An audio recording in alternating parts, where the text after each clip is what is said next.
Est-ce que c'est mal, finalement, de générer des témoignages qui vont encourager des chrétiens à se réjouir de ce que Dieu fait, même s'il ne l'a pas vraiment fait? Je dirais, c'est un peu le principe des, entre guillemets, des faux mendiants. Si Mmh. quelqu'un, moi, voilà, je me souviens, après, je sais pas si c'était vraiment un faux mendiant, mais en tout cas, qui mentait, voilà, devant la gare de Strasbourg, il était souvent là, il disait qu'il avait loupé son train et qu'il lui manquait, bah, ça dépendait des sommes en fonction des personnes, entre Mmh 5 mh. et 10 euros, parfois plus, pour prendre son train. Et les gens lui donnaient. Et en fait, moi, je lui ai donné. Le lendemain, je l'ai recroisé. J'ai fait, non, mais attends, je l'ai donné hier, je te recroise. En fait, il était là tous les jours. Et là, il Mmh. finit par me dire, oui, mais en fait, c'est parce que c'est pour avoir une chambre d'hôtel, parce que j'ai un chien et Mmh. que dans les centres d'hébergement classiques, ils acceptent pas les Ouais. animaux et voilà.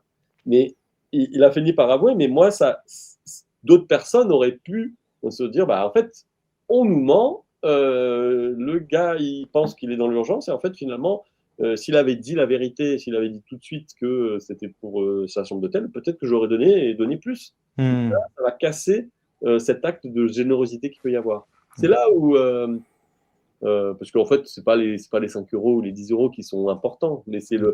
c'est le de casser un, ouais, un acte de générosité qui peut être spontané et qui est beau, en fait. C'est là où, pour Mmh. moi, le mensonge est, la conséquence, elle est plus grave que simplement celle de dire, bah, ça peut faire du bien à court terme.